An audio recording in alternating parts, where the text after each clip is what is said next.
Hey YouTube, what's up? It's good to be back with you. It's been a while for sure. I had all good intentions this year, of posting a lot of sweet race footage. Of course, you guys know how that's been. Uh, it's been a pretty rough year for all of us, and I think one by one, as those spring and summer races kind of fell to the wayside and didn't happen.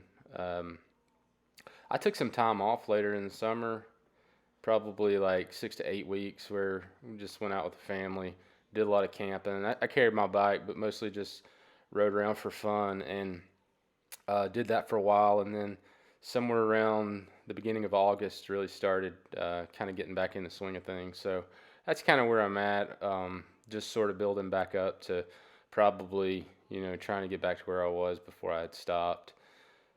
This is October. You're looking at today's ride. This early October ride. Um, this is our weekly Saturday group ride. We call it the CVS ride. We meet at CVS on Dorchester Road, and just whoever shows up shows up. It's about a 55-mile circuit, and it's usually pretty fast. I think today we averaged 23 miles per hour over the whole shebang, and um, depending on how big the group is, it can go up or down from there. Uh, but this is a special part of the route. This road that I'm showing you here, this is Hyde Park Road, and this is kind of our competitive makeshift racetrack, if you will. There's a it's close. If you look at the track in the upper left-hand corner, you start on the right, and we're moving to the left.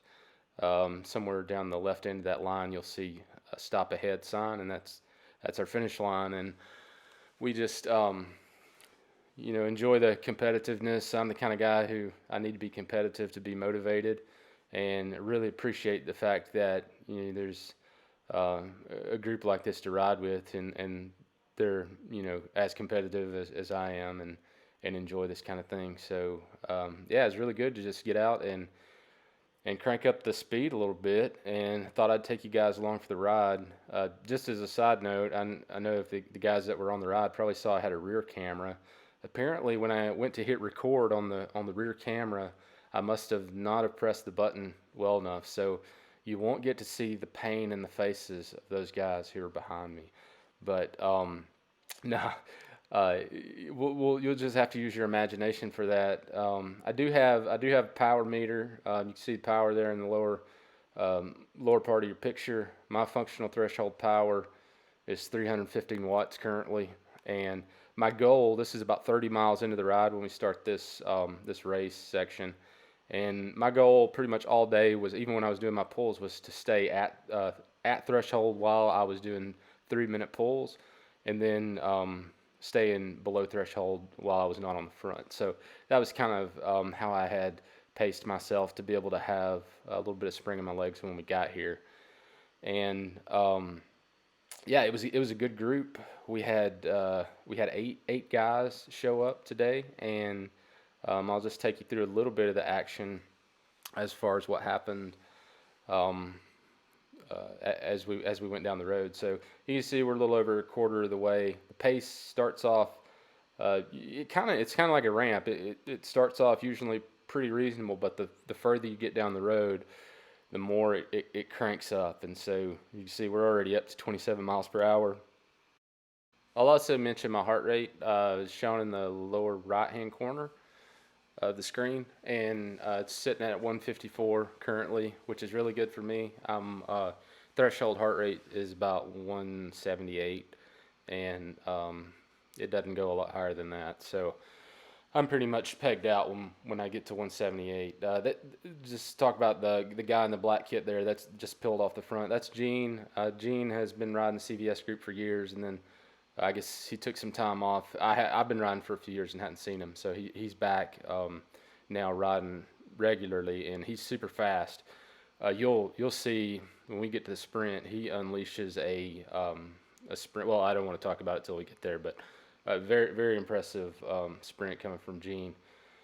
Yeah, so yeah, the heart rate's pretty good. I've managed to keep myself pretty fresh, and fitness is good. Mostly training wise, because we're not approaching any significant, well, any races at all for the foreseeable future.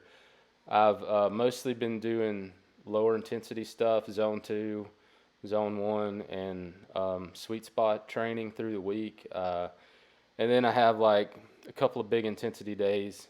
This is one of those days where I do this group ride. And then also, this is a Saturday ride. On Sundays, I tend to do a 30-mile time trial where I ride at threshold. And so those are kind of that's what my training consists of. And not having any of the high intensity intervals has been good because the fatigue for me has stayed low, but also just the cardio part of it has been really good because I'm getting enough volume doing it that way where I'm able to still get a lot of good cardio to build that engine up. And this is the guy in the black kit. That's Danielle. He's a regular on the group and super good. Super good guy. He did a really strong pull there. You'll see him again show up when we get down closer to the end, and we actually we're kind of near in the section where things will start to heat up. I'll also say, for the group ride, we race, but it's a friendly race. Nobody's really. It's still a pace line, right? And we're you kind of. It's sort of the luck of the draw where you get what position you get when somebody decides to take off. I've tried to go long before, but it's so flat. It's just hard to put any gap between you and the group to try anything like that. And for the most part, the speeds are always so fast that to get out of this line and try to make a move is just suicide, so to speak. And so, in general, it's kind of stays single file until you get pretty close to the end, and then it's just a matter of seeing who can't take it anymore and makes a move. And everybody's kind of just watching to see who's going to be the guy who makes a move. And when it happens, are you going to be able to respond to it? And one thing for me, I'll go ahead and talk about just physiologically. I mentioned. This is Greg. Greg's coming out there with the Oceanic Racing kit. He just pulled off the front. Al does a really short pull. That's Al there, which, like I said, we're getting toward the end, and it looks like I'm second wheel now going into this. And I don't really want to be on the front because the last thing I want to do is be in the wind at 25 miles an hour just before the sprint because I'm going to not have anything left to sprint with. So I'm a little troubled by that, but like I said, it's just kind of a roll of the dice. You can just, and I don't do a great pull. I'll explain what happens. But yeah, Ken digs it here. He goes after it, and he does a nice pull, nice long pull to keep us going.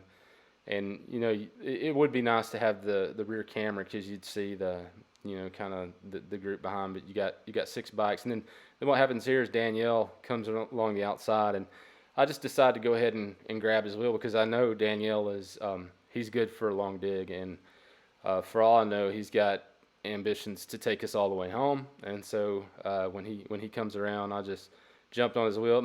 I kind of let a gap open up here because there's some people kind of moving out to my left, which you can't see. And my hope was that somebody would fill that in, and I would be able to be a couple more bike positions back. But as you see, didn't work out. I'm on the front. We're going 27. And so what I kind of do is I start to dial the power back down to like threshold level and move over to the left. And then Jeff comes in and fills in to the right, and he's hammering. We're getting to the point here where you're not surprised if anybody takes a pull. And then the guy in the multicolored green black kit here, that's Bart. And one thing about Bart is he can beat you any way he wants to beat you. I'm in super good position here because I've got Gene there to the right in the black kit. He's boxed in. Bart is the wheel I want to be on. And so I'm in great position to do whatever. But watch the pop here. When Bart goes, it's like he's just, I don't know, shot out of a catapult or something when he digs. And the snap he's got to just be able to open up a gap instantly. As soon as Al starts to come around on the left, you see Bart stands up. And when he goes, I'm gonna do 1,000 watts, over 1,000 watts here, and he just leaves me like I'm in the dust. I'll pull over here and try to get a little wind off of Al. We should, and soon you'll be able to see the finish line, those stop ahead signs I mentioned. There's Gene. Now I want you to notice here, I'm going almost 30 miles an hour, so I don't know how fast Gene's going or how he's doing it, but whoa, he just blew by me like I was sitting still. And just immediately to my left is Ken. You can't see him; he's just outside the picture. We had a bit of a photo finish, but I think I got him by an inch for third place. So wow, that's a good Saturday ride. Hey, if you're in the area, you should totally stop by and meet us at CVS, and we'll take you for a good ride. Hey, we'll see you guys next time, and I'll show you another video. Talk to you later.